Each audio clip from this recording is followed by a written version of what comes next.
एक छोटी सी कथा मुझे स्मरण आ गई। एक चोर था, नामी चोर।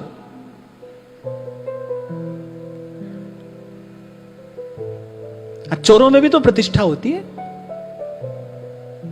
नामी चोर माने कभी पकड़ा गया ही नहीं, कभी हाथ ही नहीं आया किसी के।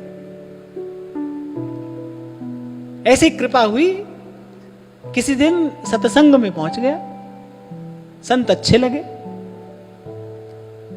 जाने लगा। एक दिन चरणों में जाकर बैठ गया, सारी बात कह दी और कहा कि आप मुझे अपनी शरण में लीजिए। अब संत भी सच्चे संत थे। संत ने ना तो ये कहा कि तुझे चोरी करना छोड़ना पड़ेगा, संत ने ना उसको नरक का भय दिखाया ना कुछ। संत ने कहा ठीक है, मैं तुझे भगवान नाम सुनाऊंगा, 4 बात मेरी माननी पड़ेगी। जी महाराज। पहले एक तो कभी किसी गरीब के घर चोरी नहीं करना, पहली बात। दूसरी बात, झूठ नहीं बोलना। चोरी करना लेकिन झूठ नहीं बोलना। तीसरी बात, बोले जिसका नमक खाओ उसकी चोरी नहीं करना। और चौथी बात, बोले चौथी बात यह कि तुम्हारे किए का दंड देखना कभी किसी और को ना मिले। संत ने ये तो कहा ही नहीं चोरी नहीं करना, 4 बात कह दी। अब संस्कारी जीव रहा होगा, उसने गुरु चरणों पे हाथ रखकर कहा कि जो आज्ञा महाराज। संत ने नाम सुना दिया। अब थोड़ा बहुत भजन भी करने लगा, सत्संग भी करने लगा। चोरी तो स्वभाव में थी। अब मन हुआ कि चलो चले आज। गुरुजी की सबसे पहली बात याद आई।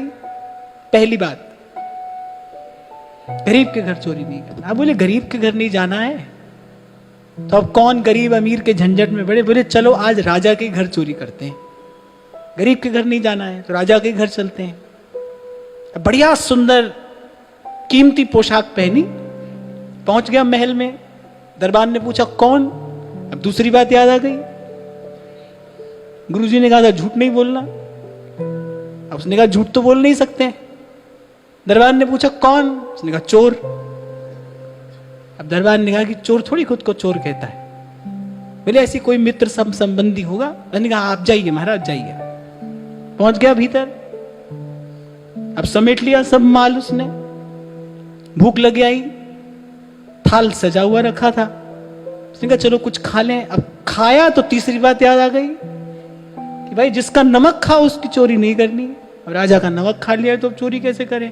अब वो बंधा बंधाया सामान छोड़कर लौट गया।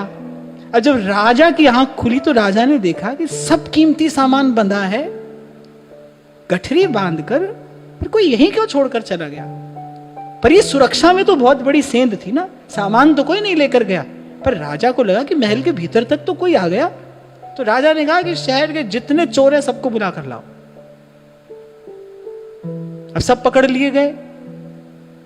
अब राजा ने कहा कि इन सबको ले जाओ और डाल दो कारागार में। उसके कान में खबर पड़ी। गुरुजी ने चौथी बात क्या कही थी कि भाई तुम्हारे किए का दंड कभी किसी दूसरे को नहीं मिलना चाहिए। दौड़ कर गया, राजा के सामने उपस्थित हो गया। बोले सब काम हमारा है। राजा ने सारी कथा पूछी। उसने सारी कथा जो कि त्यों सुना दी। ऐसे ऐसे हमारे गुरुजी ने 4 आज्ञा हमको दी थी और ये सब कार्य हमने किया। राजा अपने सिंहासन से उठा।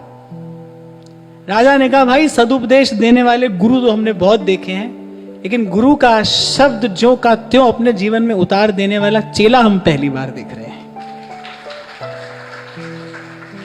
बोले ऐसा ऐसा शिष्य हमने पहली बार देखा है। राजा ने कहा कि निश्चित रूप से तेरा गुरु भी गुरु ही होगा, जिसने तेरे जैसे व्यक्ति के भीतर इतना बड़ा परिवर्तन उपस्थित कर दिया, तो तेरा गुरु भी गुरु ही होगा। पर राजा ने कहा कि भाई तेरा गुरु तो तेरा गुरु है, पर आज से मेरा गुरु तू है। मैं तुझे अपना गुरु मानता हूं। राजा ने बैठा लिया सिंहासन पर। अब गुरु की बात मानने से क्या हुआ है कि गुरु जी तो चोर के गुरु बने, चोर राजा का गुरु बन रहा है। ऐसे नहीं कहा है संतों ने कि पारस में और संत में बड़ो अंतरो जान, वो लोहा कंचन करे ये कर दे आप समान। गुरु का शब्द न मेटै कोई। कह नानक नानक हरि सोई।